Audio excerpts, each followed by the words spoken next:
आपण पाहत आहात जनहित प्रवर्तक वृत्तवाहिनी सिटी लाईन न्यूज.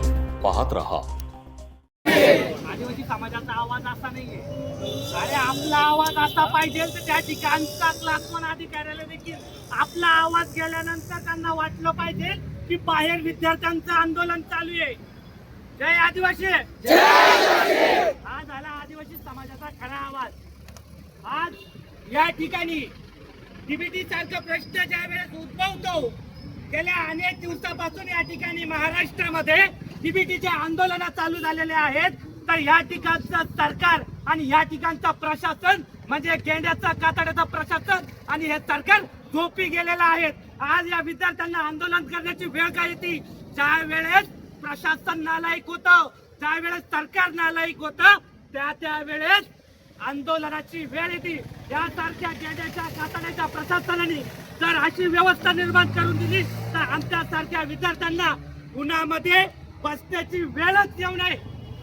या अधिकाऱ्यांना फक्त एवढं माहिती आहे, विद्यार्थी येतात, आंदोलन करतात आणि निघून जातात. आम्हाला त्यांना एक म्हणायचंय, झुला झुलो लेकिन बाप को मत बोलो. आम्ही संयमाने आजपर्यंत आंदोलन केले, खूप शांततेत केले.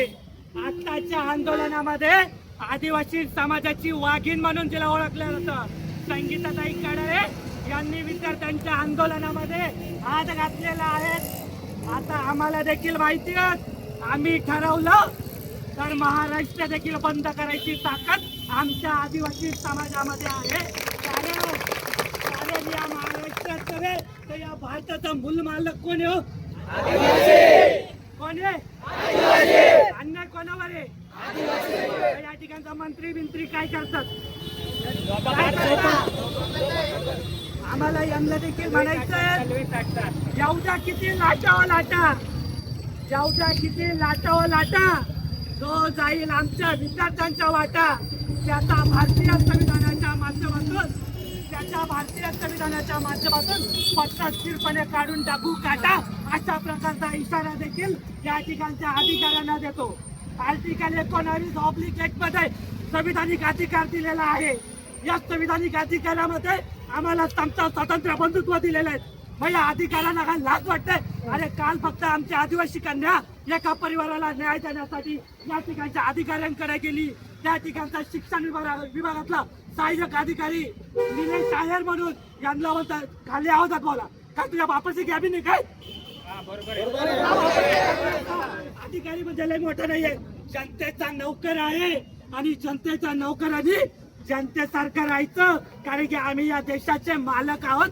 तर एक गोष्ट लक्षात ठेवा, जोपर्यंत आमचा प्रश्न सुटत नाही तोपर्यंत मागं आम्ही हटत नाही.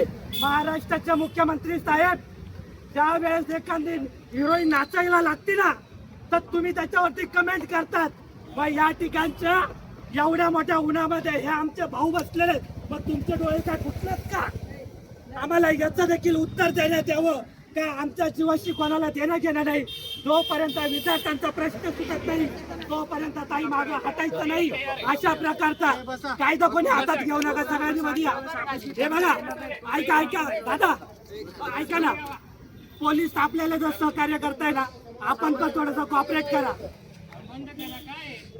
अरे मध्ये मित्रांनो, जोपर्यंत आपण संविधानिक पद्धतीने चाललोय तेव्हा आपण तिथे बसायचं. लोकांसाठी, लोकक्रांतीसाठी जनहित प्रवर्तक बनलेले निर्भीड, निपक्षपाती web portal, YouTube channel city line news like करा, कमेंट करा, सबस्क्राईब करा, बेल आयकॉनवर दाबून शेअर करायला विसरू नका.